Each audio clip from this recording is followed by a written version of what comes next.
Trading and investing are not a battle with the market. They are a battle with yourself. Many people enter the financial markets with a naive yet persistent belief that if they can just find a holy grail indicator, a perfect chart pattern, a piece of news they believe is secret, or a mentor who is skilled enough, they will make money consistently. You spend every day, every month, sometimes even years, searching for that so-called holy grail. You study one indicator after another. You follow one expert after another on YouTube, on Twitter, and inside expensive paid private communities. But after all of that, what you usually end up with is a series of losses and growing disappointment in your own abilities. The truth is this: the market does not reward the person who knows the most analytical tools. It does not reward the person who reads the most news. It does not reward the smartest person in the room. The market rewards only one kind of person, the one who knows how to survive the longest. And you only truly begin to survive when you stay in the game long enough to gain experience and are courageous enough to accept the following 6 truths. There is one truth that nobody tells you when you first enter the market. People will teach you about moving averages, about the RSI, about the head and shoulders pattern, about inflation reports from the Federal Reserve.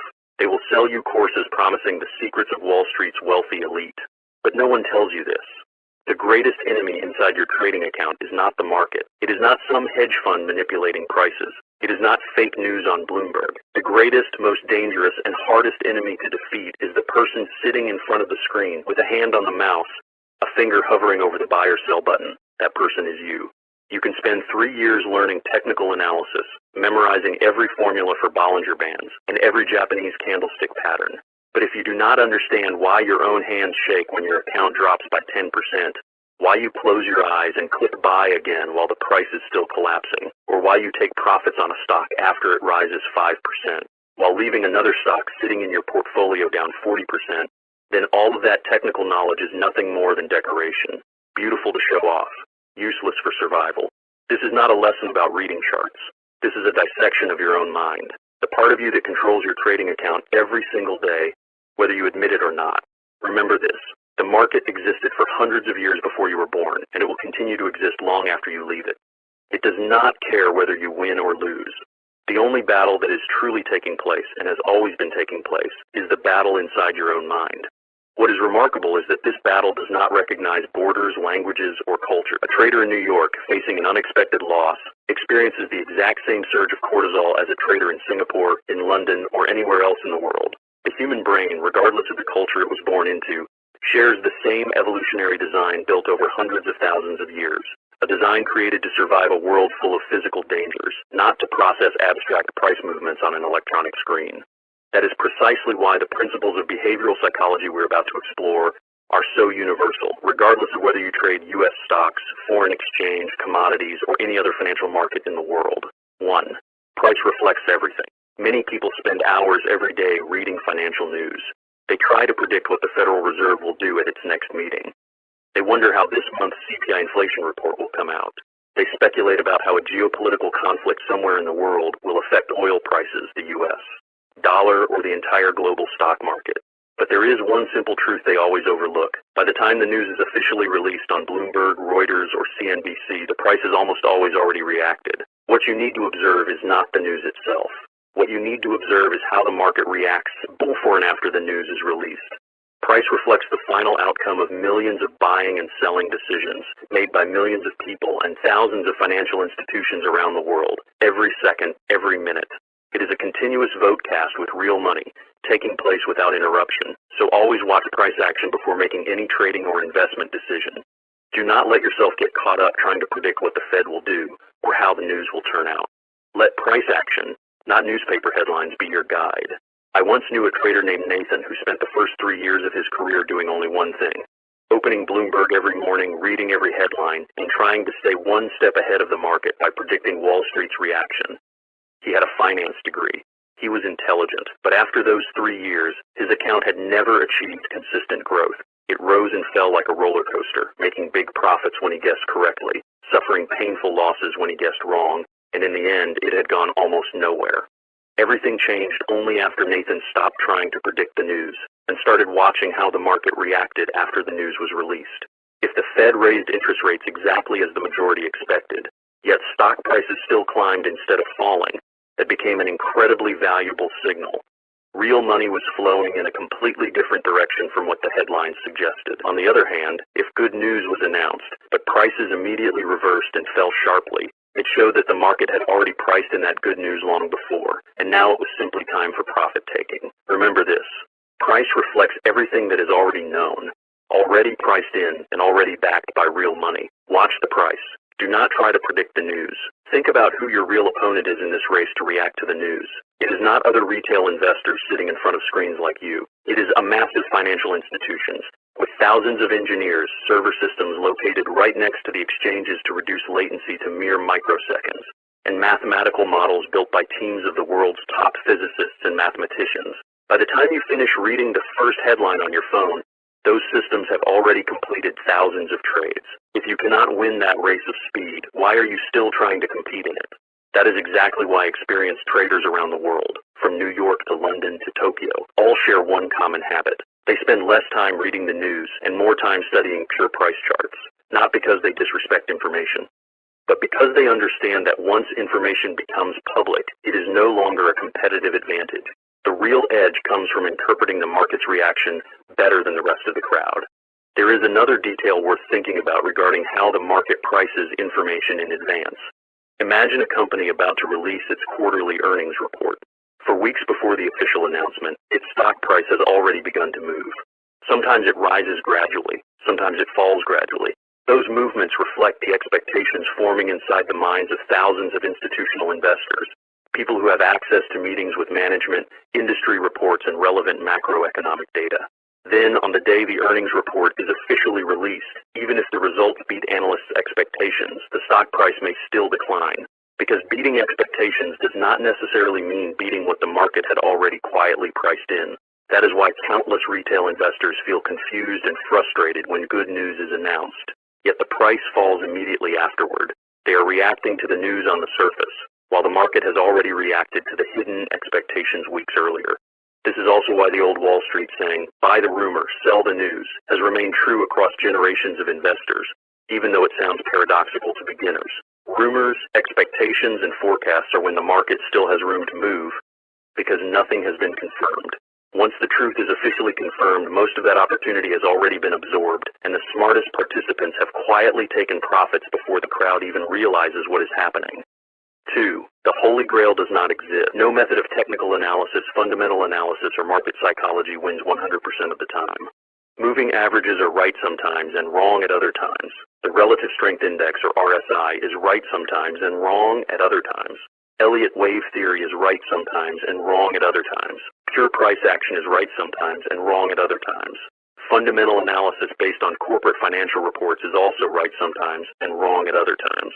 Because the market moves according to probabilities, not absolute certainty. If a system, or an analytical approach, has a win rate greater than its loss rate, whether that is 60 to 40, 70 to 30, or 80 to 20, it means there will be many winning streaks. But there will also be losing streaks that are just as intimidating. And both kinds of streaks are distributed completely randomly over time. What separates the winners from the losers in this game is not how often they are right. It is how they respond when they are wrong. Let's look at a simple probability calculation to make this clear. With a trading system that has a 60% win rate on each independent trade, the probability of experiencing 5 consecutive losses within a sequence of 100 trades is not nearly as small as your intuition might suggest. In fact, it is almost certain to happen at least once. That is not a sign that your system is broken. It is simply the mathematics of probability working exactly as it should. The problem is the human brain was never designed to intuitively understand probability or random sequences. We naturally search for meaning. We search for causes, even in situations that are nothing more than statistical noise. After 3 consecutive losses, your brain automatically creates a story. I must be doing something wrong. The market must have changed. This system must no longer work. Sometimes those stories are true, but far more often they are simply your brain's attempt to impose order on the natural randomness of probability. You should not be chasing perfection. Instead, focus on one single number, your total profits minus your total losses, measured over a sufficiently large sample of trades. If that number is positive overall and you continue to execute your system with discipline, then you are on the right path, even if that path has never been smooth. Think about a professional casino. It does not expect to win every single game. It knows there will be nights when it pays out more money than it takes in because a few lucky players win big.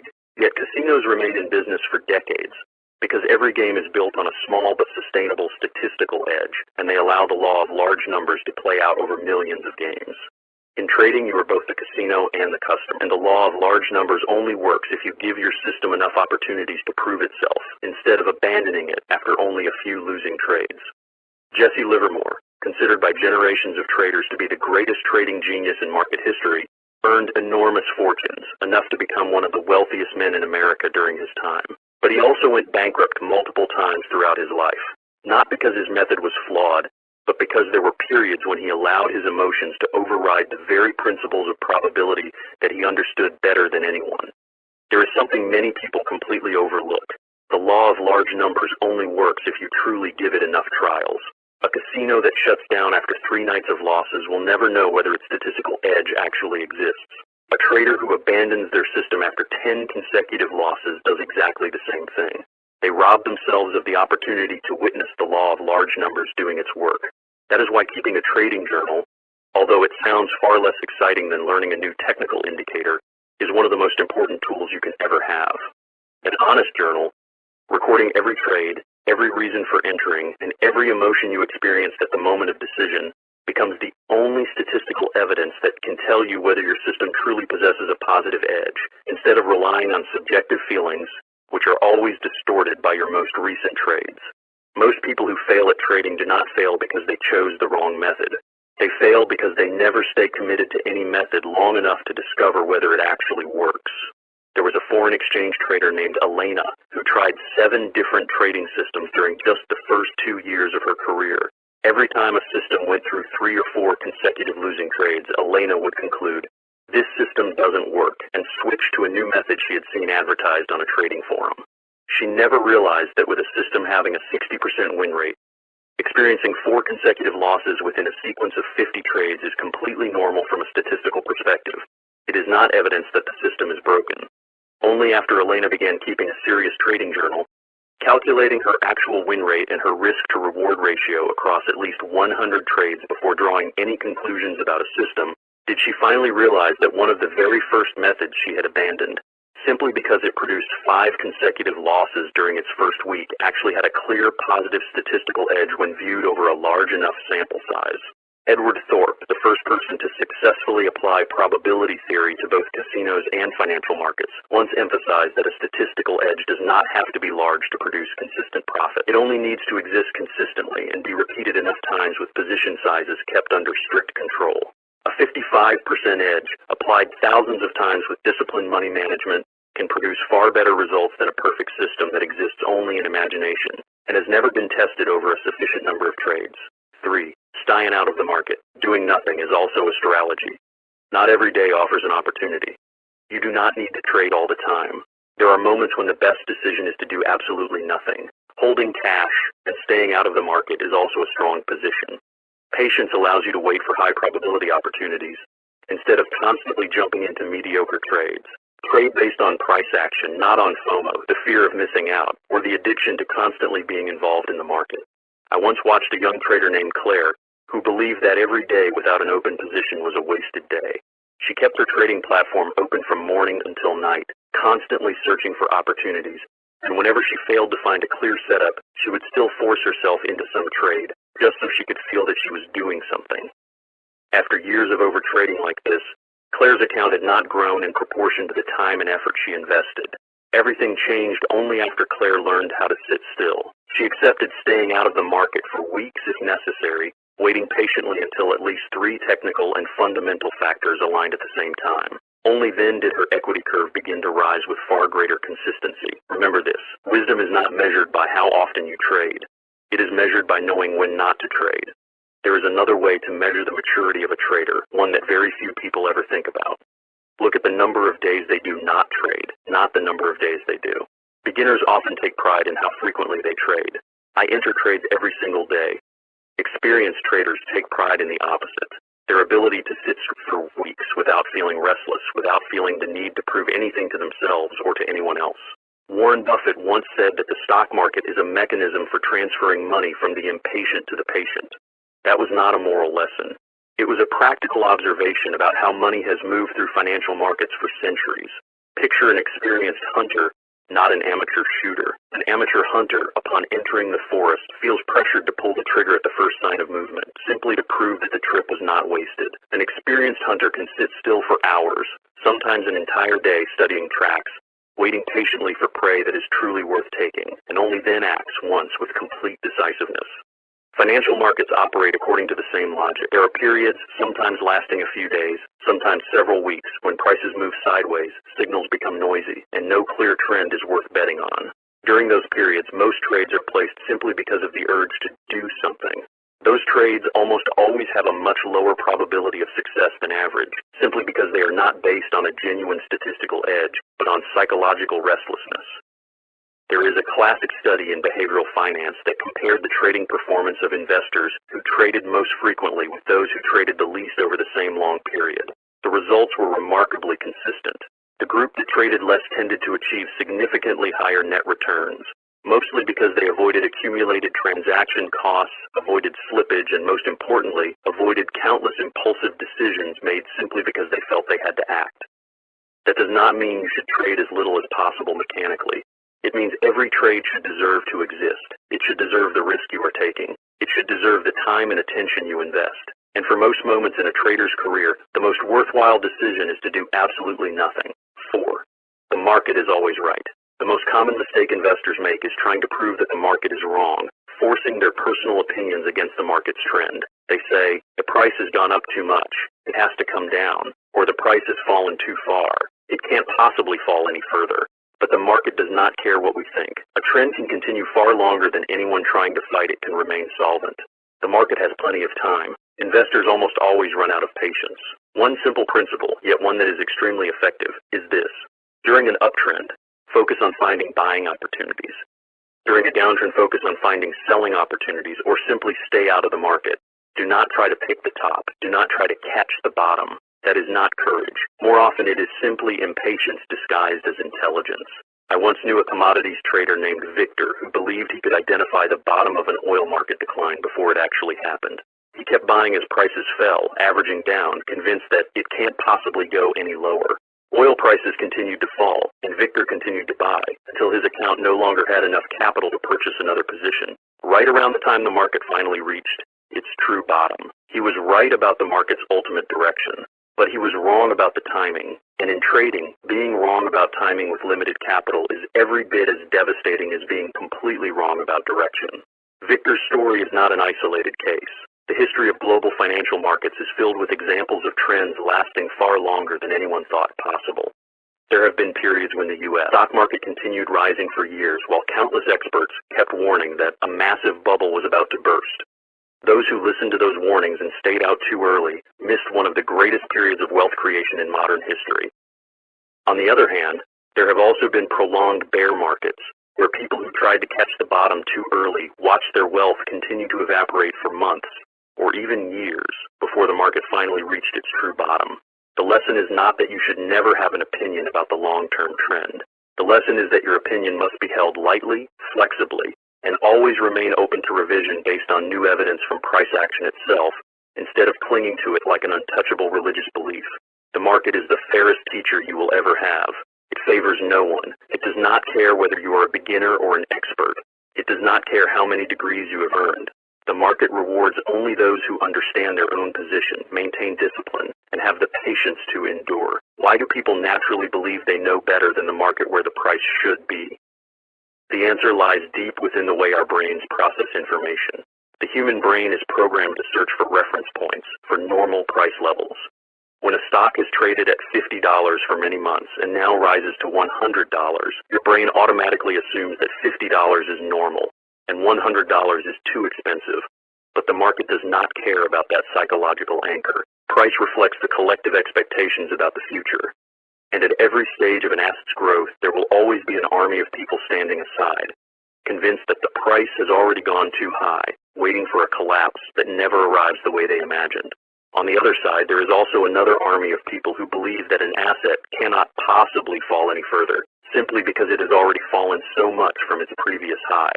They keep buying all the way down, only to watch that asset lose another 50%, Another 70%, just as countless stocks and other assets have done throughout the history of global financial markets. Humility before the market is not weakness. It is the foundation of long-term survival. The best traders are not the ones with the strongest opinions about an asset's intrinsic value. They are the ones willing to change their opinion immediately when the market proves them wrong, without allowing their ego to interfere with that decision. George Soros once said that he was never proud because he was right more often than he was wrong. He was proud because the moment he realized he was wrong, he exited his position faster than anyone else in the market. That is the difference between ego and flexibility. A person with a large ego tries to prove they are right at any cost, even if it means losing their entire account. A flexible trader treats every opinion as nothing more than a temporary hypothesis, ready to discard it the moment new evidence appears. 5. Money management is your only armor. No one wins every trade. Even the greatest traders in the world, such as George Soros, who famously broke the Bank of England during his legendary British pound trade in 1992, have experienced painful losing streaks. What kept them alive was not that they never made mistakes. It was how they managed their capital when they were wrong. One losing trade did not bankrupt them. Neither did 10 consecutive losing trades. By contrast, many traders need only one position with excessive leverage, one uncontrolled averaging down, or one trade without a stop loss to lose their entire account. In investing, your first goal is not to make money. Your first goal is to avoid losing your right to stay in the game. The Kelly criterion, developed by mathematician John Kelly and later applied to financial markets by Edward Thorpe, shows that there is an optimal position size for every trade based on your statistical edge. Risk too little and you leave profits on the table. Risk too much and you place yourself on the direct path to ruin, no matter how strong your statistical edge may be. That is why the oldest and most repeated rule of money management has always been: never risk more than 1 or 2% of your total account on a single trade. If you risk 50% of your account on each trade, it only takes 2 consecutive losses to wipe out 3/4 of your capital, and then you would need a 300% return just to break even. If you risk only 1%, you can survive dozens of consecutive losses and still remain fully capable of continuing the game.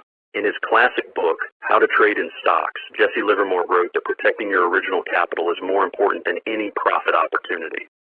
Because as long as you still have capital, you still have the opportunity to wait for the next great opportunity. Losing your capital means losing your entire trading future, no matter how brilliant your analytical skills may be. Money management is not a glamorous subject. It does not create exciting stories to share on social media, like, I turned $1,000 into $1 million in just 6 months. But it is the only armor that protects you from the fatal blows the market will inevitably deliver at some point. It is not a question of if, it is only a question of when. Let's do a simple calculation to see this imbalance more clearly. There was a trader named Alex who risked 20% of his account on every trade because he believed his system almost always worked. After a streak of 5 consecutive wins doubled his account, his confidence grew even stronger. He increased his risk to 30% per trade. Then an unexpected market event, a shocking economic report, caused 3 consecutive trades to hit their maximum loss. In just 3 days, Alex's account lost more than 60% of its value, erasing all the gains he had built through months of careful trading. If Alex had maintained a 1% risk per trade, as veteran traders have always advised, those same 3 losing trades would have reduced his account by only about 3%, an amount that could easily be recovered over the next few trades. The difference between survival and bankruptcy in Alex's case had nothing to do with whether his analysis was right or wrong. It came down entirely to the percentage of his account he chose to risk on each trade. There is another thing many new traders misunderstand about leverage. Leverage itself is not the enemy. Leverage is simply an amplifier. It magnifies both profits and losses by the same proportion. The real issue is not whether you use leverage. The real issue is whether your actual position size, after accounting for leverage, exceeds the level of risk your account can truly withstand. A trader using 10 times leverage, while opening a position worth only 1/10 of their account, is actually taking roughly the same level of risk as someone who uses no leverage at all. On the other hand, a trader who uses no leverage but commits their entire account to a single position is taking far greater risk than someone who uses leverage carefully and responsibly. In the end, leverage is nothing more than a mirror, reflecting the discipline of the person using it. Dangerous in the hands of someone without discipline, yet completely manageable for someone who truly understands their own limits. 6. Discipline and learning to observe your own mind matter more than intelligence. Many people are excellent at analysis, yet they still lose money. The reason is not a lack of knowledge. Everyone knows they should set stop losses. Everyone knows they should not hold on to losing positions. Everyone knows they should not revenge trade. But the moment real money is lost, emotions begin controlling every decision, and that is when discipline disappears. There is a very common paradox. When they lose, investors increase their position size to recover their losses. When they win, they become afraid of losing their profits, so they take profits too early. That is how emotions take control and destroy every system, every strategy, and every way of thinking. Daniel Kahneman, the Nobel Prize-winning psychologist in economics, called this phenomenon loss aversion. The pain of losing money is always far greater than the pleasure of making the same amount. That is the root cause of this paradox. Think about a trader named Oliver, someone with solid analytical skills, who thoroughly understood every principle of risk management in theory. One afternoon, his short position on a technology stock began moving against him. His stop loss had already been placed exactly as planned, but as the price approached that level, Oliver felt an overwhelming urge. If I just move the stop loss a little farther, the price will surely turn around. He moved the stop loss once, then again, and then one more time. By the end of the day, what should have been a loss of only 1% of his account had expanded to 8%. Not because his analysis was completely wrong, but because at the critical moment his fear of admitting he was wrong overpowered the plan he had carefully created before entering the trade. Your position size should always be decided before you enter a trade, based on your plan, not based on your emotional state at that moment. In trading, knowledge helps you enter a trade. Discipline is what protects your account. But when your mind begins producing emotions such as fear, hope, greed, or the desire to take revenge on the market, only observing your own mind can solve the problem at its root. A person may need only days or months to understand an analytical tool, but it can take many years to truly understand themselves. Trading is a mirror that reflects every weakness within us: greed, fear, hope, resentment, and overconfidence. Those who learn to control these emotions gradually gain control over their own trading results. Let's talk specifically about hope, an emotion that sounds positive in almost every area of life, yet becomes one of the most dangerous enemies in trading. When a position moves against expectations, our natural instinct is not to accept reality. Instead, we search for reasons to believe everything will eventually turn around. Just wait a little longer. The next piece of news will surely help. This is only a temporary correction. Hope in trading is often a form of denial, disguised as optimism. It keeps you holding a losing position far longer than your original plan ever allowed, based on the vague belief that the market will somehow show you mercy. But the market has no concept of mercy.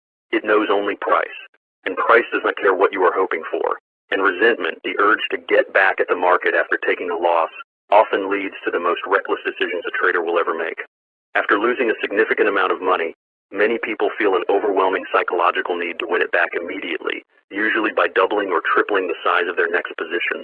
That is exactly the moment when a planned, manageable loss turns into a financial disaster that cannot be undone.